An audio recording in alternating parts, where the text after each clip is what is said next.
Hi guys, it's Robbie and Mo. Pretty hot here in Vegas. It's 104 according to this. We were just in Henderson and it was 109. And as you can see, our LSJK is running in the 190s. We've got the air conditioning on. I want to show you the transfer case and transmission shifters if I can. The main shifter is virtually identical to the original shifter. It is the original shifter. You have park, reverse, neutral, drive, second and first.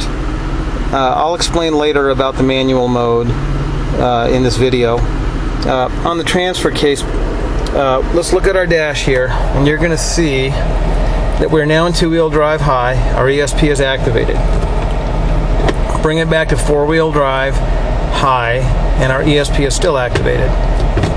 Let's bring it back to neutral, and finally four-wheel drive low. You see on four-wheel drive low that our ESP is now deactivated and our four-wheel drive indicator is on.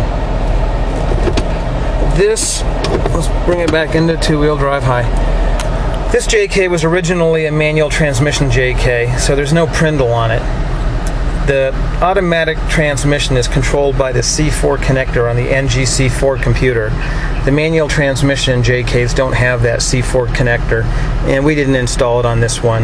You can simply use the Prindle on the shifter itself, or you could use a gauge, say a Aeroforce Interceptor or a dash DAC like this, and that will give you a Prindle. We're going to show you a setup in just a moment that has the Prindle active on an automatic transmission. So that's about it. Everything is functional, everything works just like it did stock. And Mo and I will be seeing you a few minutes at the shop. Thanks. Hi everyone, it's Robbie and Mo again. We're back at the shop. I'm going to show you some of the features of this Rubicon. Let's turn the key on. You're going to see everything bulb checks. Let's look at our digital information center here. East 92 degrees. We're averaging 15.8 miles to the gallon. Most of the time this LS has been running has been idling. Our distance to empty is low. We have less than 1/8 of a tank. And we have 8 hours and 30 minutes approximately on this LS since we installed it. I told you guys I'd show you some pictures of the transfer case position sensor. Hopefully you can see this.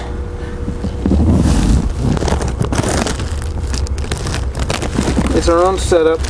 We've got interchangeable cams which allow different pattern transfer cases. Now we're in two-wheel drive high right now. Let's go into four-wheel drive high. You'll notice that the ESP is on and we're in four-wheel drive high. Bring it back, neutral, and four-wheel drive low. You'll see that our ESP is off. We are in four-wheel drive low. Let's turn our sway bar on.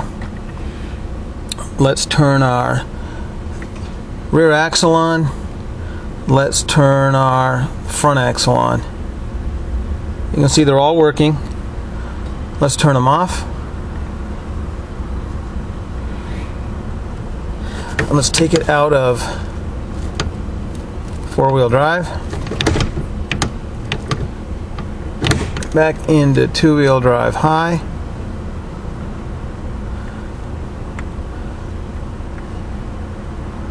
And our axle should disappear in a minute.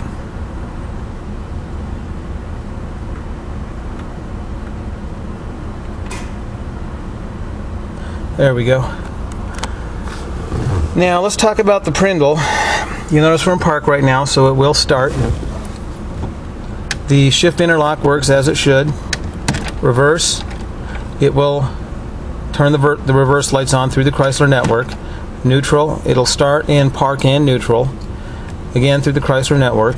Drive, second, first. Let's go back to second. I want to talk about that a second. Second gear, if you have tap shift enabled, is actually your manual mode. If you put it in second gear, you have full control over the transmission in all the gears, at least first through sixth. If you choose to not have tap shift, then essentially this is just second gear. Let's go back into park. One thing I want to mention about this 241C transfer case is that it has synchros built into it, where the 241J doesn't. So it's a little bit easier to shift, and that's nice because the JK can be a little difficult to keep it in 4 low. I want to drive this Rubicon for you shortly and try to describe the differences between the LS JK and some of the other motors out there. The 3.8 liter and the LS are pretty similar in weight. This Rubicon does not have coil spacers, heavy duty springs. It's all original suspension, and the ride height is virtually the same as it is stock. Driving this Rubicon is almost like driving a sport SUV. It is light, it's nimble, and it has a lot of power. It doesn't drive like a truck with a big engine and a lot of horsepower. It drives more like a sport SUV, say a Trailblazer SS. So that's about it. I hope that you found this informative, and we'll be driving this off-road and on-road for you soon. Thanks a lot.